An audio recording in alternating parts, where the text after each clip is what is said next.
The City Foundry's Live Art Market series kicked off on May 21st, 2025. But in response to the devastating tornado that had swept through St. Louis City just days before, it added a subtitle to its first event.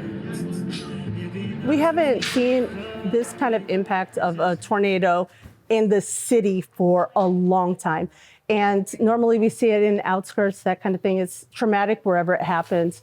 But this happened in very underserved areas. It's going to be really hard for them to rebuild. And we want to make sure that we're supporting that. This is just our first phase, right? 100% of net proceeds raised that evening were shared equally among 5 non-for-profits, and a drive-through donation station was set up to aid the efforts of the St. Louis Early Childhood Tornado Response Team. So overwhelming to see in just a couple hours this space fill up like that. It warms my heart. The child care community a lot of times feels forgotten. To see the community understand the impact that they make every day in children's lives and to show up for them, it means the world. Later that week, we followed up with 2 organizations that received donations from the event at City Foundry. First, we visited one of the early childhood tornado relief hubs in Baden, where child care providers affected by the storm can take the resources they need for their centers and their kids. Before this happened, we were looking at over 20,000 seats that we needed to fill the gap for families. How do we prevent this from making it even harder to access childcare in the community? Adding to the already daunting gap between need and services, some childcare centers are so damaged that teachers and their students need to be relocated for the foreseeable future. And so we're looking at this strategically. We can move providers into a space quickly where they can accept children, where they feel safe. How do we get their centers back up and running? How do we get them the mental health resources and trauma support for them and the families that they serve? Because this was a traumatic experience. These are the people who take care of everyone's children, right? So without childcare providers, Missouri is not able to work. And so that's why we're wanting to support them so children are in care and families can work. Our next stop was in the Greaterville neighborhood, where we visited Love the Lou.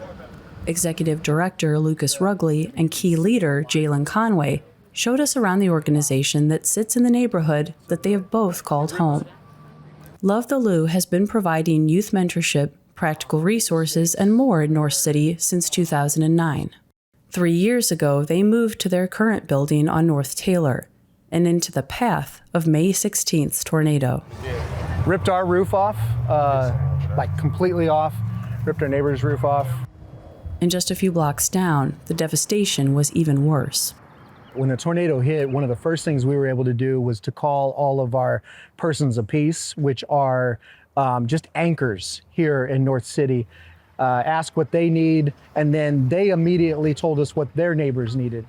Love the Lou and the rest of the neighborhood immediately sprang into action, helping to clear streets of debris, checking in on the elderly, and delivering food and water to their neighbors. But the obstacles this community will have to face go far beyond fallen trees and downed power lines. I know that there's going to be a narrative where people say, well, MLK and this area was already really rough. And that, yes, but you don't understand the blood, sweat, and tears. These are family houses. These are there's stories attached, not just for like a year or two. This is decades and decades worth of devastation. My great-grandfather remember walking down Martin Luther King as a kid, being able to go in some of these, furniture stores, pharmacies, candy stores, and just to see all of it just collapsed in an hour. Any rebuilding effort is going to be bittersweet.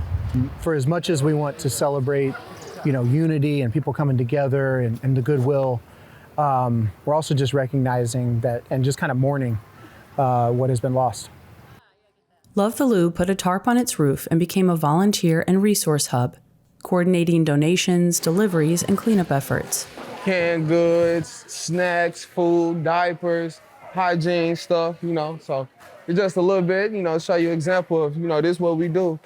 They also continue to operate as a community center, providing a safe place and enrichment activities for young people in the neighborhood.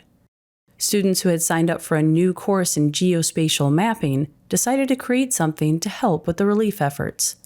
The idea that we had planned was for students to fly drones this week and just kind of dip their toe in it, but they were actually able to create their own map using this as a major issue.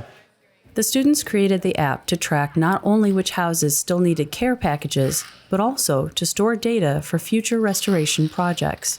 This very much has become a cause and a purpose for our students. I think it's really important that with the restoration efforts that the neighbors who are here get to be the ones driving forward.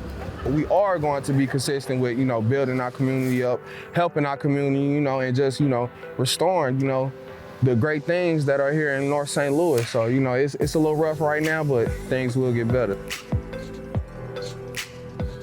For Living St. Louis, I'm Kara Vaninger.